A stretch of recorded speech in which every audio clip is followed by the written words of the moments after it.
Hello and welcome to the Her Retirement Podcast. I am your host, Lynn Toomey.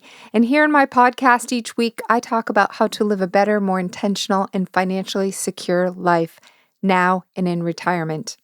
Whether you're single, suddenly single, or a partnered up woman, your only sure investment is an investment in yourself. And financial wellness, also known as financial security, isn't just a dream, it's a decision. And when you decide to make a commitment to yourself and change your financial destiny, our fresh, modern platform will help you know more and have more now and in retirement. Welcome to Her Retirement. Welcome to my Know More, Have More financial wellness platform, and welcome to my podcast. Are you ready to get her done? Let's do this.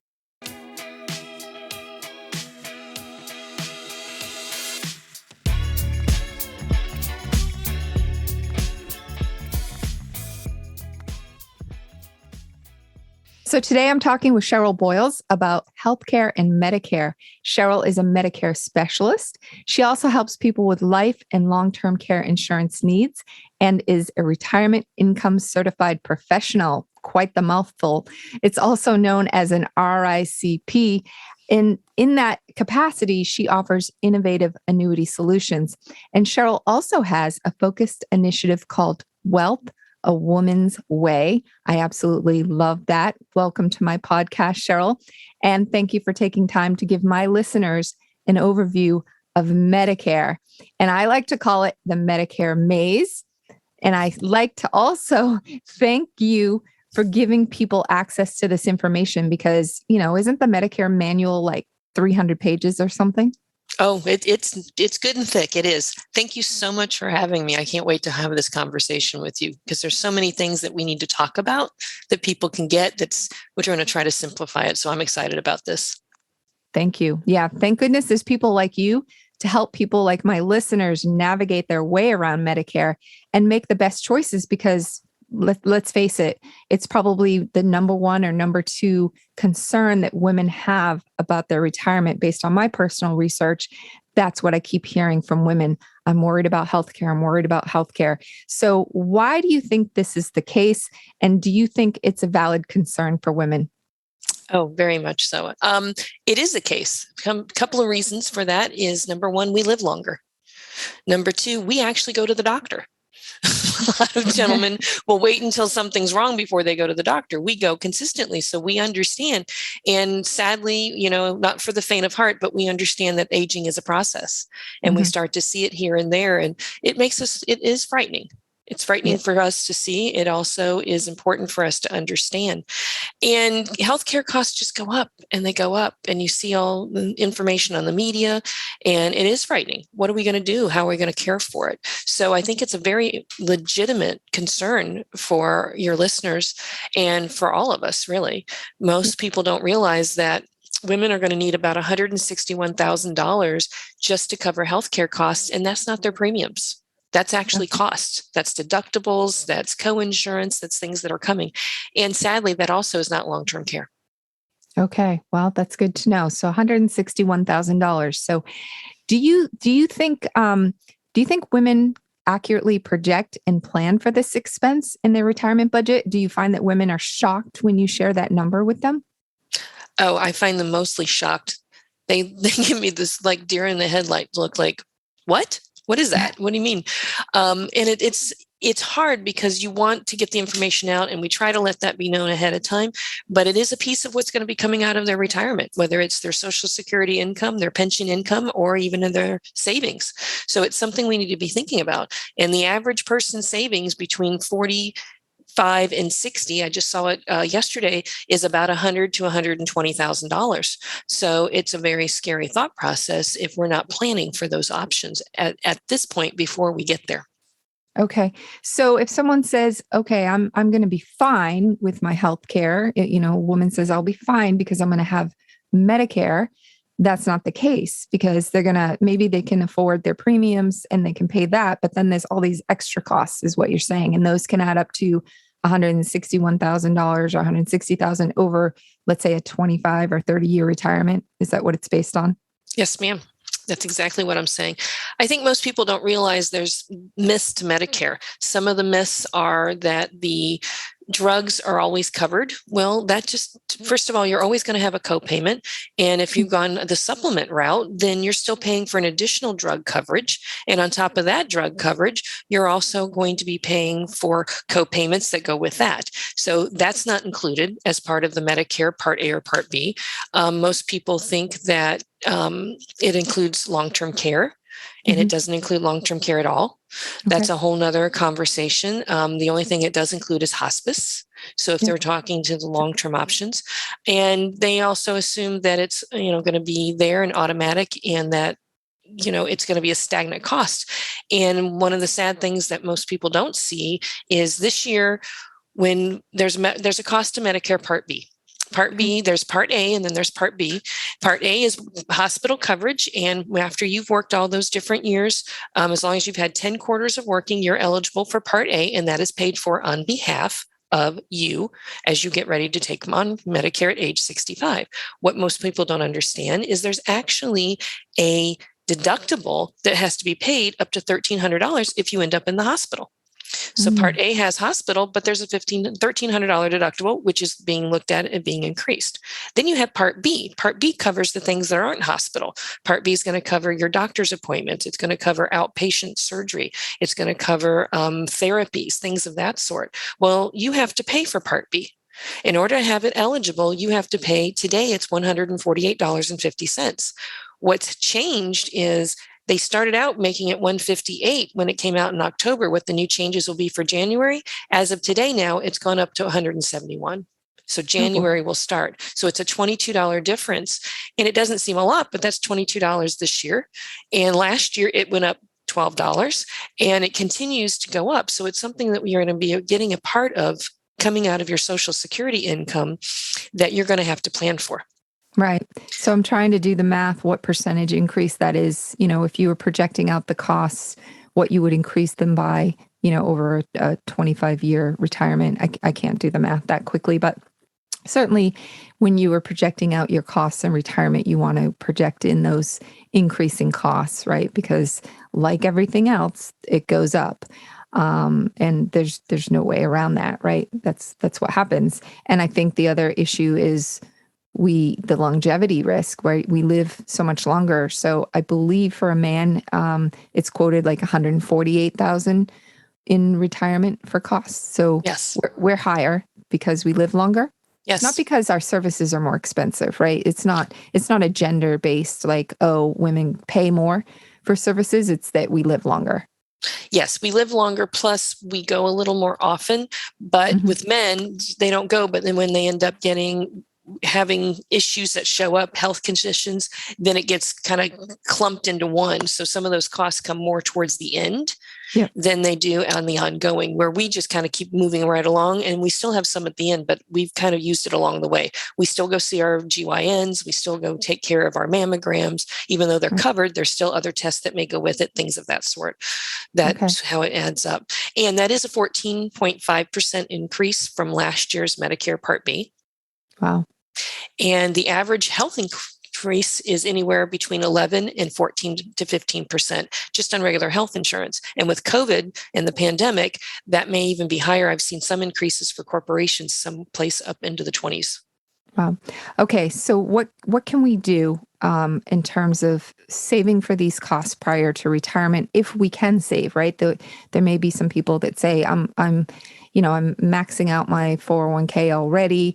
I just have to plan that some of that's going to go to my healthcare costs. But are there ways to save for these costs prior to retirement? Yes, if there's the best thing that I recommend, and again, it's only if you're eligible, because you have to have a high deductible health plan and be able to do it. But the health savings account is a fantastic way to go. And the reason for that is it comes off before it's taxed. It sits there and grows, and you can actually put it in something that has interest. Talk with your banks. You can get interest on this. You can invest it, and then you can get the growth on it. And as long as you use it for something having to do with health related options and benefits. It doesn't have to always be medical. It can be dental. It can be vision. All those things add up. It will come out tax-free. It's a fabulous program, but you must have a high deductible health plan in order to qualify. So Okay. if you have one, be sure that you do that. We personally, I direct people, if they can and they can afford it, put it in there, let it sit. Take the expenses out of your current income while you have income and let that HSA sit for you for the future. You can use it for premiums as well as health costs. So it's a wonderful program, but you do have to have a program where you have at least a $1,400 deductible, and you have to have the deductible met. You have to meet the deductible minus preventative care before you have any other coverage. So you can't have co-payments to the doctor and have a plan that's considered high deductible health plan. Okay. Yeah, I know it's time for me to look at a new health plan for next year, which that's like getting a tooth pulled to me. But I get frustrated because the costs just continue to go up as a self-employed person. It's just astronomical. And now I'm going to layer on top of, talking to, I'm in Massachusetts, but the Mass Health Connector to try to find a high deductible health plan so I can start my own HSA. I like to, my podcast is called Walk the Talk because I'm 56 and I'm trying to figure out these things also right along with our listeners. So that's really high on my list, is to make sure I get into a health savings account. But it's just time and figuring it out, because there's no one that's just sitting here waiting to do it for you. So, it's another thing on the to-do list. It is. So, what are women's health insurance options in retirement? Is it once you're retired, it's pretty much Medicare, right? That's the option. Well, Medicare, first of all, was designed specifically for our elderly group. Other people can have it if you have been disabled, if you're under 65. But a lot of it was designed for the elderly options, for people who are older. And it was designed with that in mind. So Medicare, you can continue up to a certain point, but regular health care will stop at age 70. In most states, it can go on, but it's not normal. What they want to do is, and you want to go to the Medicare because the costs are pretty astronomical. With Medicare, even if you got the Cadillac plan, you paid your $170 for your Part B, you got the Cadillac plan for a Medicare supplement and all of your pharmacy taken care of. And then from that point on, you only had another $100, $180 difference added to all those costs. You still would be under $500. Okay. Today, anybody who's in 55 plus, you're looking at anywhere from $500 to $1,500 in premiums for health insurance, depending upon what kind of plan you choose. So Medicare still is a better option in the long run. Your hospital is taken care of, and it helps to offset some of those costs. And if you can do a supplement or an advantage plan, it really can stop your costs, and you have stop losses so that you can't go beyond a certain dollar figure, just like you would with health insurance. So it's better than not being with it. Because if you did just Medicare A and B together, you will always have that $1,300 deductible for the hospital part with Part A, and you will always have Part B. It starts at 20%, they pay 80%, and the 20% does not end. It goes continuous. Okay. So you would be in a situation where you would always be responsible. Okay, great. So you can go private, but it's going to be more expensive. Medicare is probably, I don't know what percentage of people do Medicare. I'm assuming ultra high net worth people maybe do private because it's a better program or whatever. But can you give me a basic overview of Medicare? Just kind of like what it is, just very simple. I know there's all these A, B, C, D, like alphabet soup kind of thing. But if you could just give me a quick basic overview of the parts. Okay. And it is an alphabet soup, and that's what the government chose to go with, and that's what we did. So Part A is basically your hospital plan. As I said, once you've had 10 years of service, 40 quarters, you're in a position that you have that given to you as coverage for at least the basic hospital. You do have the deductible. So that's Part A. Part B then came into the fact that they covered doctors and outpatient types of services, chiropractic therapies, things of that sort. So that's Part B. It's an addition to the Part A. That is something that you pay a premium for, and then the rest of that would be covered at 80%. You would be responsible responsible for 20. So that kind of makes up the Medicare piece. Then you have a Part C, which is actually a Medicare Advantage plan. And a Medicare Advantage plan says that the government is going to give to private insurers a certain dollar figure that they would be receiving from you. Instead, they're going to give it to the private insurers, and you're going to go contract with those private insurers to get a plan very similar to what you've had before you went on to Medicare. So it has deductibles and coinsurance and sometimes networks, things of that sort.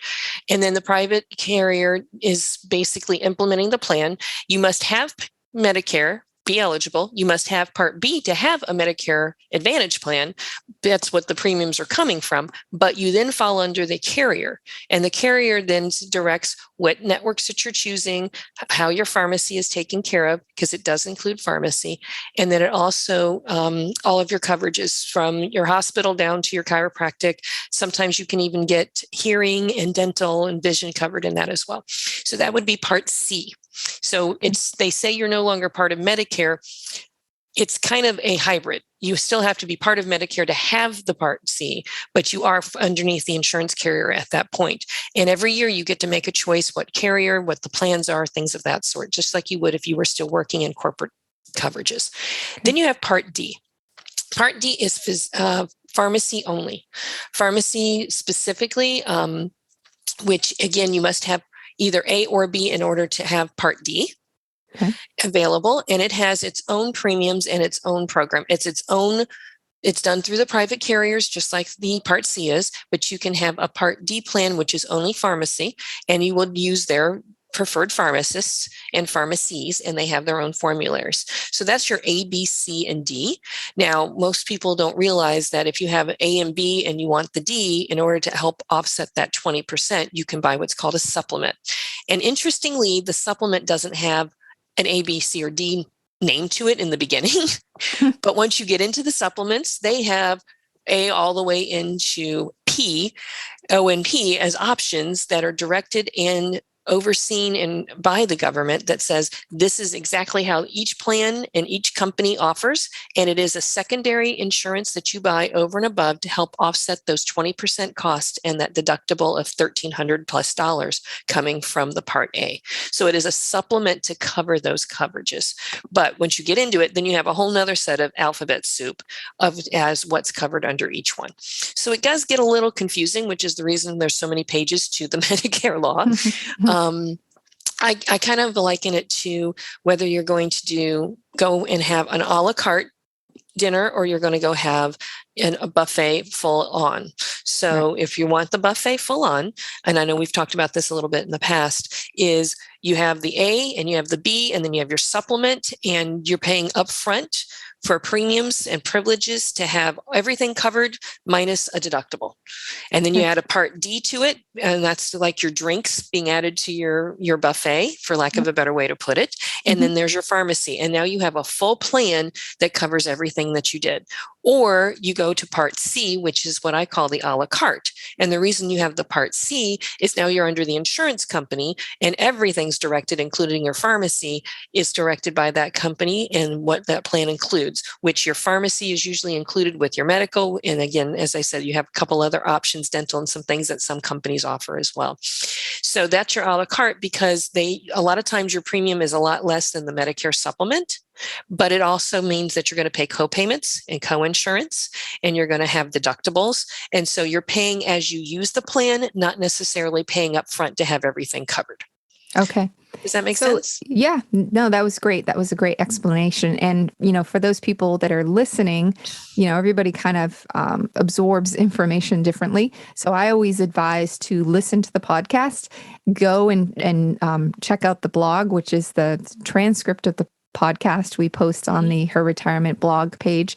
And then also we usually link to a workbook or a guide that goes along with the topic. And in this case, we do have a Medicare guide that you can access to and print out and read. So you can listen, you can read, and you can also talk to Sheryl.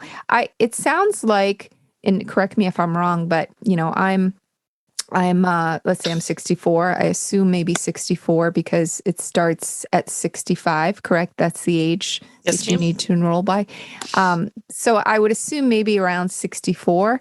I will plan to call Sheryl and say, Sheryl, I need to sit down with you and figure out what Medicare plan works best for me and my situation, my medical history, my medical concerns. Is that kind of how it works in determining, which way you want to go?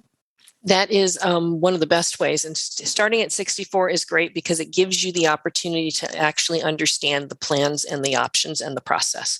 You have from 3 months before you turn 65, the month you turn 65, and 3 months after you turn 65, it's called your initial enrollment period. It's the IEP.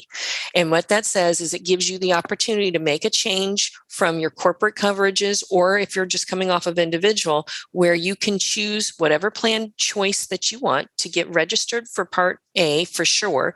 Sometimes Part B can be pushed off, but mostly, let's say you're taking full Medicare at that point, then you'll get Part B registered.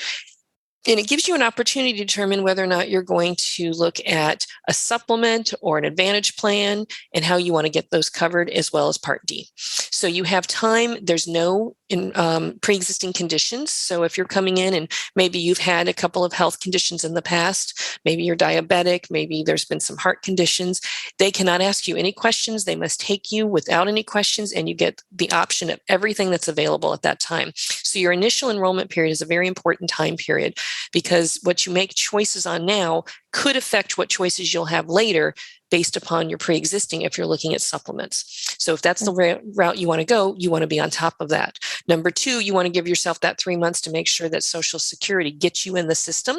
And you do go through Social Security first before you can get into your Medicare. So there is a process that you need to follow. And so if you're coming off a group health plan, there's another process you need to follow. So you want to get the right information so nothing gets held up and that you are covered when it becomes the time to get covered. Okay. It does become effective either the month you turn 65 or the next 3 months based upon how long it takes you to get that working. Okay. So what if I'm not claiming Social Security until after 65? I'm going to wait till my full retirement age. That's fine. You don't have to claim Social Security to be eligible for Medicare. It is age 65. Okay. And you wouldn't necessarily be filing for Social Security, but you must start through the Social Security Administration, who then moves you to the CMS, which is the Centers for Medicare and Medicaid. Okay. So there is that process that has to be done. And if you're coming from a group coverage, they're going to want to see that you had what's called credible coverage, or coverage that you've had that you've been with another plan. And the neat thing is, let's say you wait till you're 65. Well, maybe you've got health coverage from your employer. You don't really need it until you're ready to retire. Let's say you wait to retire till you're age 65 and you really don't need Medicare. Take Part A, register for it, have it available at age 65. Get that started. Then when you get to Part B, you can start paying for that when you're ready to make that transition to actual full Medicare. And all you have to do is show that you were covered before that. And that starts another initial enrollment period. And you still get the 3 months before, after, and the month of the date that you're ready to do it. You do not have to have a specific age to do that. Okay. Yeah. Because I would suspect that there's going to be a lot of us women, either by choice or by necessity, working past 65. And we may have those health benefits through our employer. So that will become probably a bigger question. Oh, I know 65 is the magic Medicare number, but I'm working and I have health coverage with my current employer. So I know on a recent class that I taught, her retirement class, that question came up. I'm 65, or I'm going to be 65, but I'm still covered under my current employer. And, I'm not planning to go anywhere for another 5 years. Mm-hmm. We had just had that conversation the other day, and I mentioned to him, you need to compare what you currently have with the benefits to what Medicare will offer you and the premiums.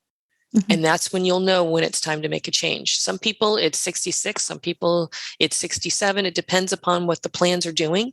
Just know that Medicare is an option, and you always want to look at that comparison, almost kind of like you're comparing car insurance when it's time, what it covers. It's the same coverages that you want to compare as well. Okay. So what doesn't Medicare cover? Medicare does not cover long-term care. Okay. Medicare itself, A and B, does not cover vision, dental. It doesn't cover certain services that might be health related, maybe something that's a little bit more natural. They only give you a preventative visit once when you first come in.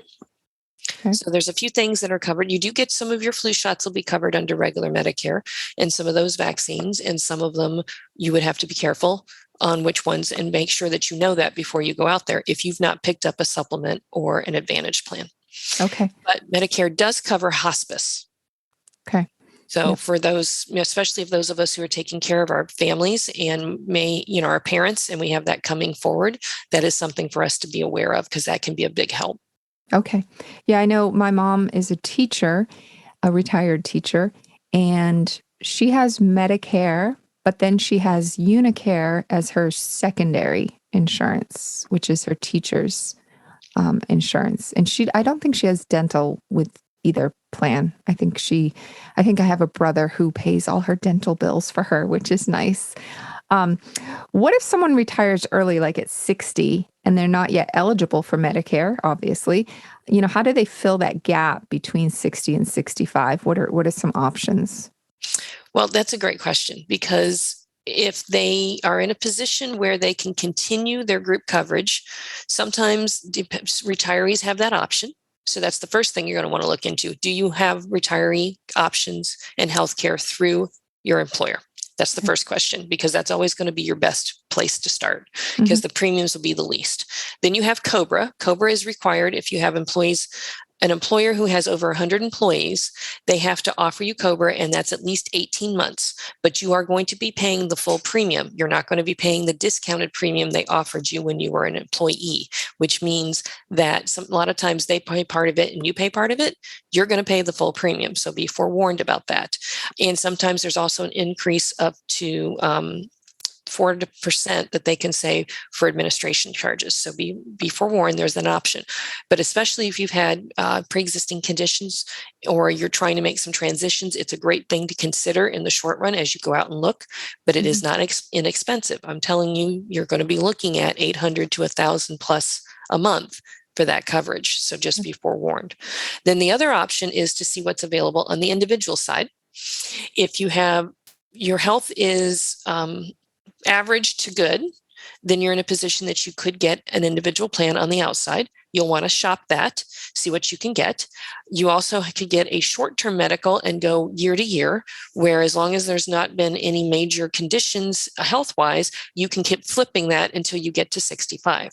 And then there's last but not least the Affordable Care Act. For those who may have a pre-existing condition, they do not have the ability to hold back any pre-existing and not give you coverage. It's full coverage, but you will have to pay for that. And sometimes the nice thing is you don't want to exclude that in your research, because depending upon your incomes, you could be getting subsidies, and it could be the least expensive across the board, or it could be the most expensive across the board, depending upon how your income plays.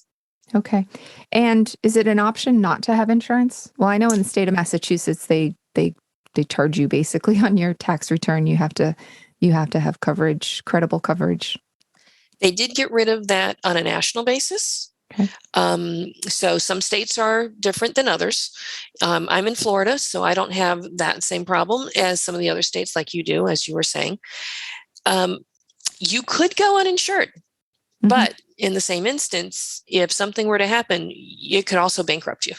Right. Depending upon what if you ended up with a cancer diagnosis, you ended up with a car accident, the car would be covered. But let's say maybe it was another accident that wasn't related to another motor vehicle. Anything could happen.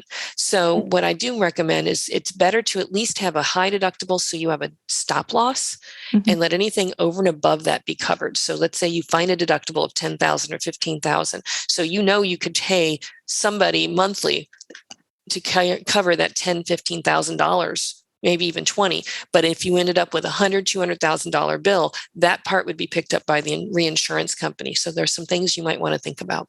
Okay, like catastrophic, right? I think yes, ma'am. I've heard about that.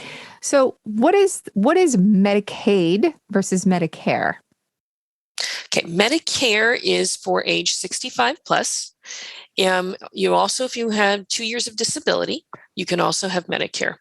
Medicare is, again, the health insurance for those type of individuals. Medicaid is a coverage that if you are in a position that financially you're your incomes and your assets say that you are not at a certain level, then Medicaid can come in and help supplement that. There's actually called a dual option Medicare Medicaid product in most states that say you've got Medicare coverage, but Medicaid comes and picks up some of those costs that could be your deductibles.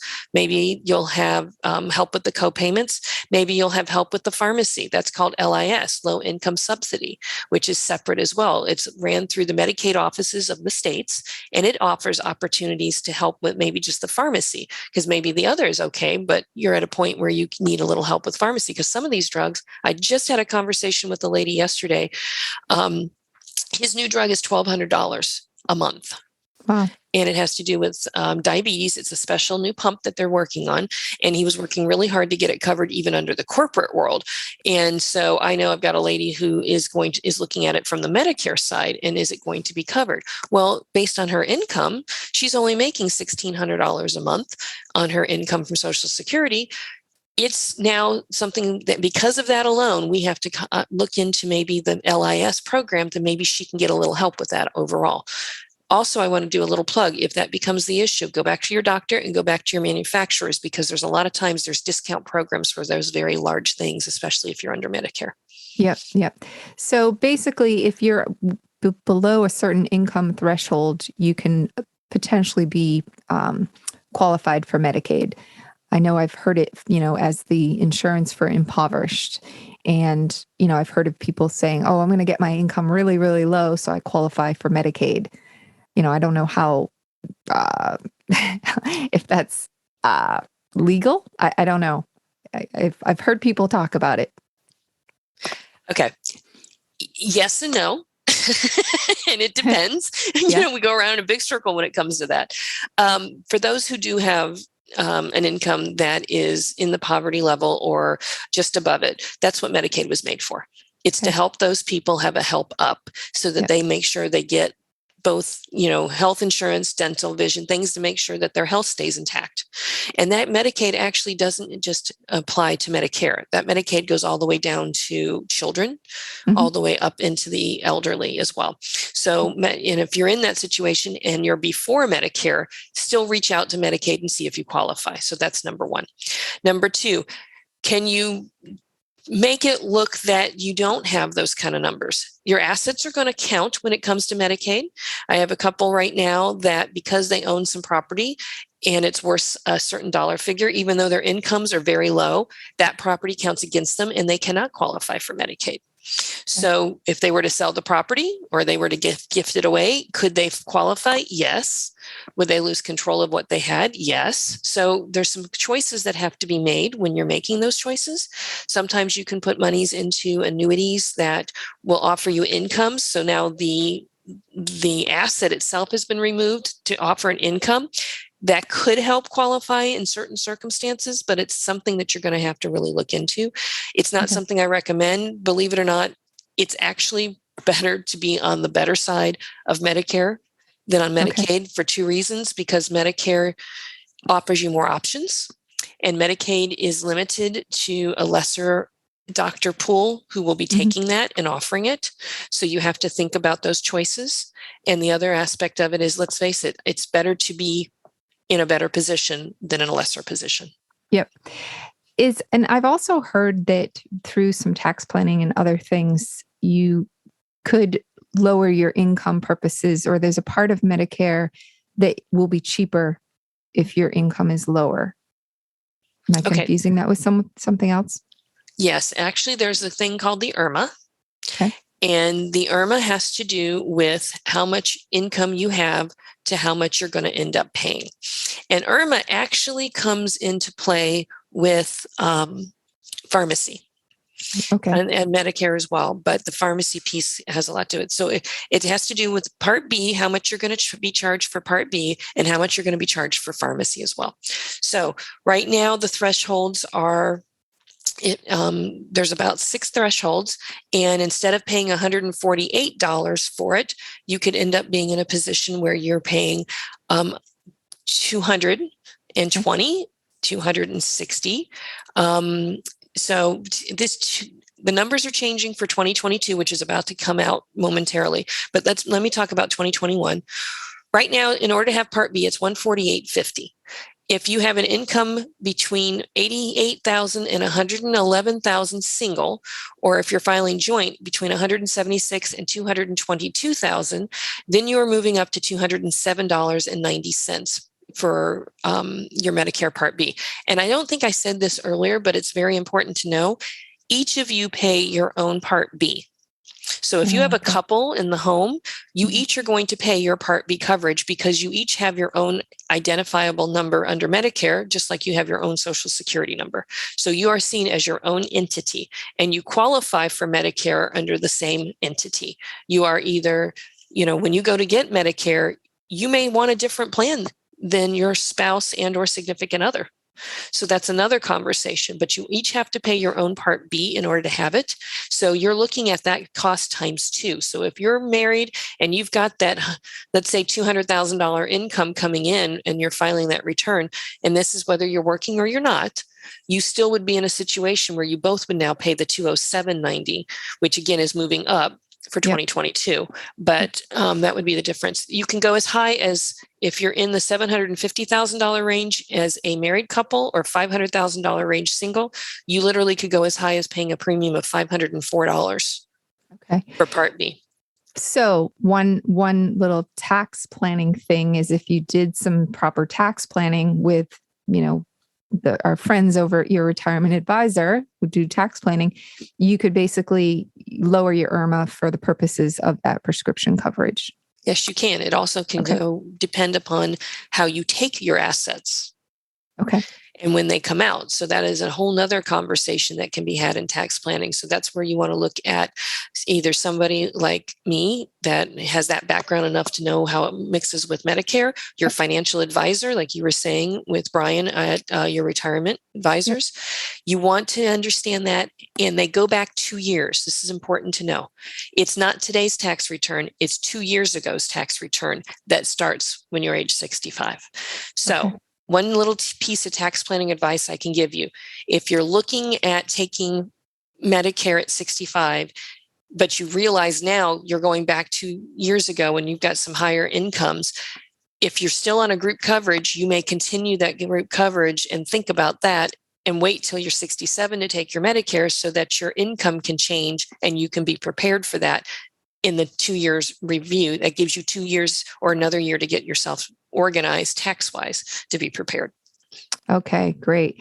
Yeah, that just reminded me of something. My mom had some money in an account, and I was like, I think there's like a 5-year look back for like nursing home and all that kind of stuff. So yes, you really, this is where retirement planning, retirement planning is so critical, and where people can really hurt themselves by not talking to people that understand all of these little, they can be big risks, but ways to mitigate the risks is with true retirement planning. And Medicare is certainly a part of that in the risk management category. So I'm going to, we want to get wrapped up here pretty soon, but can you give me, let's say, 5 top mistakes people might make with Medicare? Yes, ma'am. The first mistake that you can make is not talking to somebody and having the information. Okay. You need to understand what the information is. Some people will just pick, see an advertisement on maybe one of the carriers, and they'll pick up the phone and they'll call somebody and they'll talk to them about it. And all they're doing is giving you information on a product. They're not giving you the information on the process. They're not giving you information on which might be the better choice for you based upon your finances. So the last thing you want to do is just pick up a phone and talk to an agent and assume that you're ready to walk right into a product. So that's your number 1 mistake. Number 2, letting a friend refer you to their best plan. Remember, we talked about each individual is different. I've literally sat with many couples, and we've put the husband or the wife or the 2 wives together, and they're in two totally different plans. And the reason for that is somebody is taking different medications, and those medications are going to be covered better under Plan A versus Plan B. And the other significant other, maybe they need specialized care for diabetes or specialized care for heart, or maybe they're perfectly fine and they're in a different position and may want to go a different route. One might want an Advantage plan, one might want a supplement plan. I have a couple right now. We put the husband on a Medicare supplement because he has so many medical conditions and so many medical costs that he knows the plan that he spends his $200 a month on his supplement and his, what was it? I think it's $30 a month on his Part D pharmacy and his amount of money, the $148, but he's done. And instead of paying tens of thousands of dollars every year in his health, that's how much he spends a month, and he's done, and everything else is covered, and it's seamless for him. And now the wife who had no issues could easily go on a Medicare Advantage plan if she wanted to, because she doesn't have a lot of cost, and so the a la carte cost won't cost her. So the number two conversation is, don't let someone just refer you to a plan and assume it's going to work for you. You must take the time to see if it is a plan that is best designed for you and fit you. You also must check all of your medications, because formularies change by different plans, whether it's Part D plan, which is pharmacy only, or if it's under a Medicare Advantage plan. You must see, is the formulary better in this plan versus a different plan, Plan A, Plan B, because it literally could cost you $100, $200 more a month for the same drug, depending on which plan that you chose. And then you need to definitely check with your doctors. You need to see if the network of doctors is there. If you're doing a Medicare supplement plan, anybody who takes Medicare will take your plan, you're safe. If you're doing an Advantage plan, it is a network of doctors, and you must see if those doctors are going to take it. And what in-network is always going to be cheaper than out-of-network. If you end up with a PFS plan where it's limited, you still have to be sure that the doctors that you're going to see will work with the PFS plan. That's really hard to get out. Say that again. Yes. Will make it available so that they will work with that and take the plan reimbursement so that they don't continue charging you more. So you still want to know what your doctors are taking. And then the last thing is just going online and looking at what's available, just without knowing the Social Security, making sure that you follow your enrollment periods. Because if you don't do your initial enrollment at the right time, and you have a pre-existing condition, you could miss it. If you missed out and the open enrollment, or the annual enrollment, which just finished a week ago at December the 7th, it's from October the 15th to December the 7th for Medicare Advantage plans and Part D plans. You have to understand that you won't be making a whole lot of changes this coming year unless you plan to see a 5-star plan, and that means everything's got to change. It's not that simple. So you need to keep up with what your schedules are. And that's where an agent can come in and make sure that you're getting what the updates are, making sure that you've got opportunities to know what plan changes are, and knowing what's going on with the Medicare itself. So rely on somebody that has all the information, not just somebody who's trying to sell you a plan. 2 questions. Does my plan change every year, or can it or should it change every year? Okay. Question number 1, it depends. Depends on the kind of plan. If you ended up with a Medicare supplement and you went with Plan D or Plan N, that plan is stabilized. If the government changes what's covered in it, it will change. But otherwise, it stays the same. Can it go up? It can go up. Depends upon where you are and what state you're in and what company you're with. So that answers part of it. Can the plans change on the Part C plan? Always. They're always either adding or changing. Good news is a lot of times they're adding a little bit more quirks, but you could be looking at a hospital visit of $220 for an entire visit on a copayment, and next year it's now $200 per day up to 7 days. Well, that's a big difference. Now you're up to $1,400 instead of $200. So yes, they can change. You do need to be aware of it. They will advise you what's changed, but that's when you need to see is those changes what you're willing to do or what you should do, and maybe compare them to other plans that might be better suited specifically to your needs. So if I'm talking to you at, 64, 63, whatever age, you recommend that I start the conversation, will I talk with you every year to say, hey, Sheryl, there's some things going on. My health has changed. Things have changed. What do you recommend that we make changes to our plan? Does that happen, or people kind of lock in for a longer term? Oh, no. It depends upon, well, first of all, I start at age 64 so you understand what processes and what's the best for you. Okay. When to take it. The second thing, if you have a person who you are working with who cares about what's going on, you will have a conversation with them, even if you're not changing, because you want to get updated. You want to know that your Part B premium just went from 148 to 171, even though it was supposed to be 158. It's our job to make sure you're aware of that so there's no surprises. You want to know that, hey, this has been added to my plan. Maybe there's dental. I just did this with my mother. I said, Mom, they just raised it. They're now giving you $2,000 toward your dental on your Part C plan that she didn't have. So now she can drop the dental plan. She was now paying extra for it, and now she has it covered.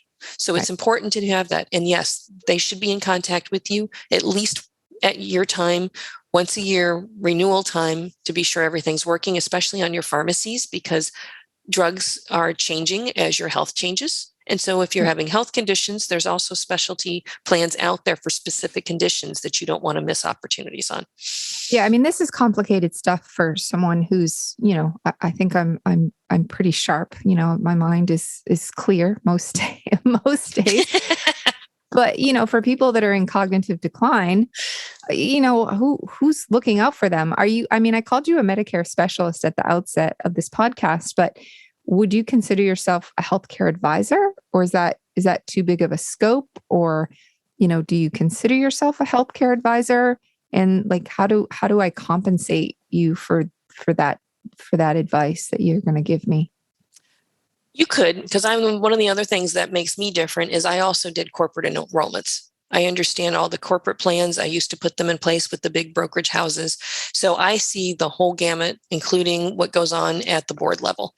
So as an advisor, I could say and compare plans. And you want somebody who can do that. You want somebody at least saying, what did you have and what changes on the Medicare, just so you're not surprised, because you've got to be able to fund it. You've got to be aware of what's coming. Yep. So can I be an advisor? Yes, I can. How do you fund that? Well, a lot of times when it comes to Medicare, you are getting paid, the person who sells you a Medicare product gets a commission. So you want to be cautious of that, because you want to make sure they're doing the right thing, that they're not just trying to get a commission. Be sure that it's the right plan. Do I get compensated that way? I do in a lot of cases, but I can also be compensated upfront and have you go figure out which plans you want to go to, especially if you need my help. But let's say, as an example, with your mother, more than likely, she had the teacher plan, and what she got as her extra plan was coming from the school system. Is that correct? Yes. And when you have some of those, railroad does that a lot. The school systems do that a lot, and so does the government. And there are a couple of big companies, corporate-wise, that still offer those kind of plans. Once you get into those, what they're offering you may be something you cannot replace, and you need to be aware of that. And once you get off of it, you cannot get back on it. Okay. So you want to know what plan is you have in comparison to what you might go out and buy on the street, because you don't want to lose opportunities, especially if they're going to pay money towards it that you're not even aware of. Right. Yep. Gotcha. Is there any chance Medicare could go away? I mean, I know people have the concerns about Social Security, right? And I think they're in the same fund. I'm not sure on a government level if they're funded out of the same place, but they kind of go hand in glove, I guess, in my brain. Is there any chance it could go away? Obviously, costs can go up as we're seeing, it's a 14% increase. But what about would it go away? It goes back to the same question as Social Security, because they are under the same blanket of where funding comes from, even though Social Security has to fund the Medicare because CMS answers to Social Security. Yep. Okay, so that's the hierarchy. Can it go away? It would take massive legislation changes, and it would take everybody who's getting into that to be able to vote that down. I don't see that happening, because we have worked all our years to know that that's available. Could they decide that they're going to go all the way to the Part C program only, and they're going to pay a certain dollar figure and move everybody into a Part C where you have to be part of a Medicare Advantage plan and let private insurers who do this on a daily basis manage it? That is a possibility. Is it a possibility right away? I doubt it. Is it something maybe 10, 15 years from now? It could be, because Medicare can say, I know exactly how much I'm spending on each individual because I'm paying that insurance company that much money. And after that, it's up to the insurance company to help those people and manage their costs. And I'm seeing that as, that's the whole reason the Part C came available. So, and Part C is beefing up more options. So could it happen? It's a possibility. Will it change like Social Security? Social Security may limit benefits in the future and or make you wait longer to get it. And they're looking at both options because it's a huge amount of money. But I will tell you, of the two, Medicare costs Social Security more than Social Security payments, believe it or not. Mm-hmm. Yeah. So they will be looking at ways to at least rein in those costs. Okay. All right. So I don't know if you've heard my phone alarm go off in the background, but that was my "we are done talking" alarm. I'm just kidding. We'll go a couple more minutes because I wanted to have you give me 3 kind of final tips. If you could summarize it into 3 tips that you would give my listeners. And I, again, want to thank you so much for sharing all this information. I think that healthcare is so important and why it is top of mind with women and probably keeps a lot of us up at night. And our goal here at Her Retirement is to help you know more and have more, give you some peace of mind. Knowledge is power, as they always say. And the more you know, I always tell people you need to get prepared, stop procrastinating. So what are some tips, if you could sum it up into 3 tips that you'd like to leave our listeners with? The very first tip that I would say is do your homework. Make sure you understand what Medicare is. Make sure you understand what it covers. Make sure you understand how it applies to you personally. Not the elephant in the room and the glorious, here it comes and I'm getting it and you're on the bandwagon. You need to know what fits for you and what concerns you have, because everybody's health is different. Everybody's pharmacy is different. There are concerns what drugs they take. And, the family together. How are you going to plan it financially? So that's the first one. Know what's out there, know what's available, reach out to somebody and find somebody you trust. So that's kind of 1 and 2 together. Okay. Make sure you find somebody you trust. And I would say, know that it can change and you want to continue to stay on top of it. Okay. It's not a one and done because our lives change. Our health changes. And things going on in the world with the pandemic and the way healthcare has changed. Know that there's going to be changes and don't be afraid of it. Okay. Step right into it. Know that at this point, you're going to get it. You're going to be on top of it and it'll be fine. Okay. Yeah. And I'm going to add that HSA because I just think that that's such a tremendous tax benefit. They say it's triple tax advantaged. And, I'm all about being more efficient, being smarter, more efficient. And that's another goal of Her Retirement is to help women be more efficient with what they have, right?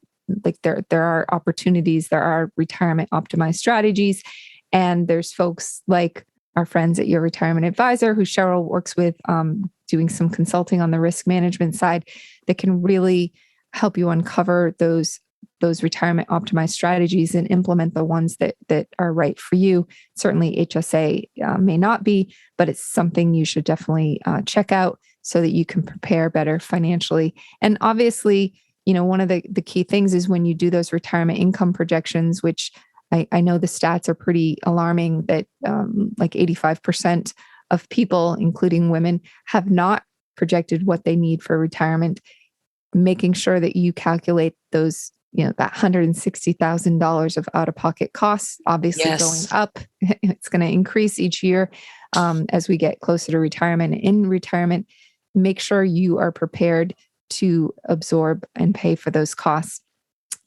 Anything final you want to say, Sheryl, as we close out here for this week's episode?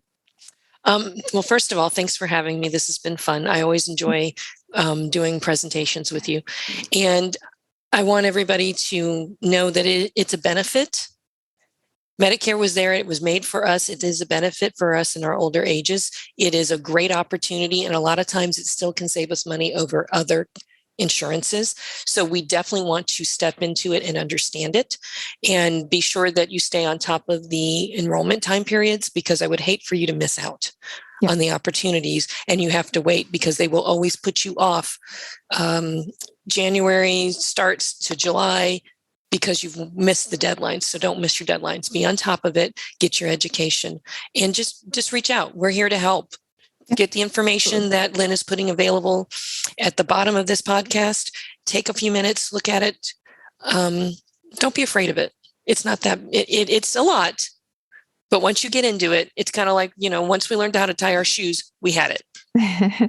Yes. And I always like to say, I came into this podcast interview with Sheryl after doing an hour yoga. I try to do that twice a week. I try to stay physically active, physically strong by lifting some heavy things once in a while, going for walks, keeping my mental and physical health top of mind. And this is a podcast about Medicare and healthcare. So I think one of the ways that we women can control our healthcare costs is to be mindful of our health. And, if you haven't yet started, which I believe in lifelong health, but if you're getting older and you haven't been as committed to your health mentally, physically, now is a great time to start so that you aren't paying for drugs and you aren't paying for all those healthcare services. There's so much we can do. And I didn't even mention nutritionally, which is maybe 80% of the battle is the nutrition component of it. So that's just a little, I like to always give a plug because this is a Walk for Talk health and wealth podcast. And a key part of her retirement mission is that women enjoy more health, wealth, and happiness. Yep. And your health is your wealth. Absolutely. 100%. Thank you so much, Sheryl, for giving my listeners such a great overview of Medicare. Like Sheryl said, reach out. As I like to say, you can know more and have more. And when you're ready to get her done or figure out your Medicare strategy, you can contact me at lynnt@herretirement.com. You can also reach Sheryl at sherylb@yourretirementadvisor.com. And we are here to help you until next week. Enjoy the week and we'll talk to you soon. Thank you, Sheryl. Bye all. Thanks again.